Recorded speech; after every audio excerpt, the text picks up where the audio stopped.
Taste the Daily.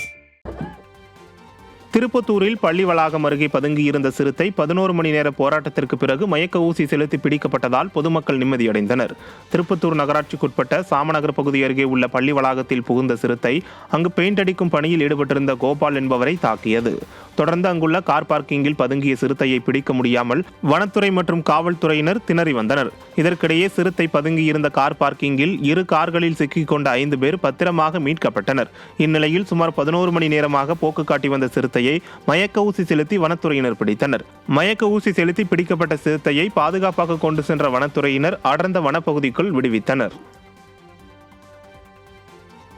61 நாள் தடை நீக்கத்திற்கு பின் மீன்பிடிக்க சென்ற முதல் நாளில் நடுக்கடலில் விசைப்படகு மூழ்கி 2 மீனவர்கள் உயிரிழந்த சம்பவம் சோகத்தை ஏற்படுத்தியுள்ளது.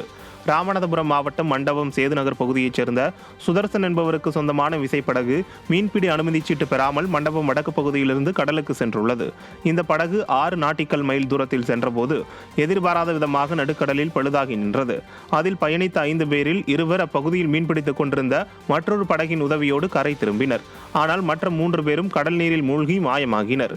ஆரோக்கியம், பரக்கத்துல்லா ஆகியோர் கடல் நீரில் மூழ்கி உயிரிழந்த நிலையில் 2 உடல்களையும் இந்திய கடலோர காவல் படையினர் மீட்டு மண்டபம் வடக்கு மீன்பிடி துறைமுகம் கொண்டு வந்தனர். பாம்பன் பகுதியைச் சேர்ந்த கலீல் ரகுமானை தொடர்ந்து தேடி வருகின்றனர். சென்னை கோயம்பேடு காய்கறி மார்க்கெட்டில் வரத்து குறைந்துள்ளதால் காய்கறிகளின் விலை கிடுகிடுவென உயர்ந்துள்ளது. தக்காளி விலை கிலோ 50 முதல் 70 ரூபாய்க்கும், வெங்காயம் கிலோ 60 முதல் 80 ரூபாய்க்கும் விற்பனை செய்யப்பட்டு வருகிறது. அத்தியாவசிய பொருட்களின் விலைவாசி ஏற்றத்தால் நடுத்தர மக்களின் வாழ்வாதாரம் பெரிதும் பாதிக்கப்படுவதாக பொதுமக்கள் வேதனை தெரிவித்துள்ளனர்.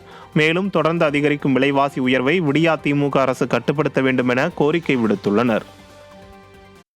இஞ்சி, பூண்டு, தக்காளி, அதாவது அத்தியாவசிய தேவைக்கான அனைத்து காய்கறிகளுமே விலை ரொம்ப கூடிடுச்சு. இதனால் எங்களை போன்ற நடுத்தர மக்கள் மிகப்பெரிய அளவுக்கு பாதிக்கப்படுறாங்க. தென்காசி மாவட்டம் சங்கரன் கோவிலில் முதியோர் உதவித்தொகை கேட்டு வந்தவரிடம் திமுக சட்டமன்ற உறுப்பினர் ராஜா அலட்சியமாக பதிலளிக்கும் வீடியோ வெளியாகியுள்ளது. திமுக ஆட்சியில் சரிவர முதியோர் தொகையை வழங்குவதில்லை என பொதுமக்கள் குற்றம் சாட்டி வருகின்றனர். சங்கரன் கோவில் திமுக சட்டமன்ற உறுப்பினர் ராஜாவிடம் முதியவர் ஒருவர் தனக்கு முதியோர் உதவித்தொகை வழங்க வேண்டும் என கோரிக்கை விடுத்துள்ளார். அதற்கு தானும் உதவித்தொகை வாங்கும் நிலையில்தான் இருக்கிறேன் என அலட்சியமாக பேசிய வீடியோ வெளியாகியுள்ளது.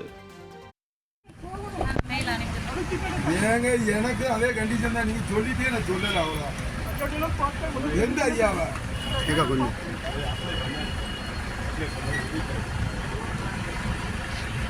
இத்தனை வருஷம் என்னைக்கு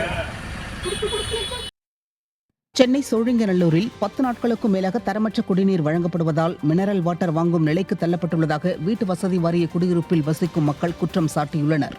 சோழிங்கநல்லூரில் உள்ள வீட்டு வசதி வாரியத்தின் மத்திய தர 2ஆம் கட்ட குடியிருப்பில் 1500க்கும் மேற்பட்ட குடும்பத்தினர் வசித்து வருகின்றனர்.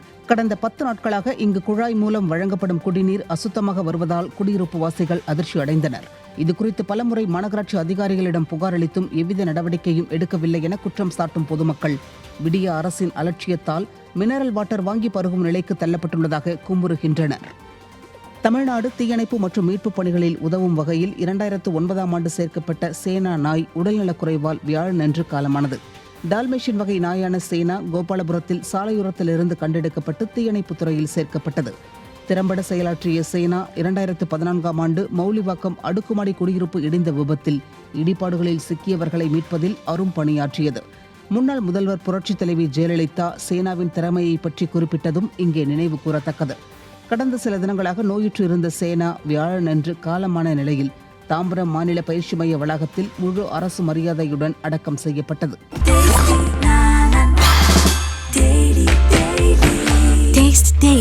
Taste the Daily.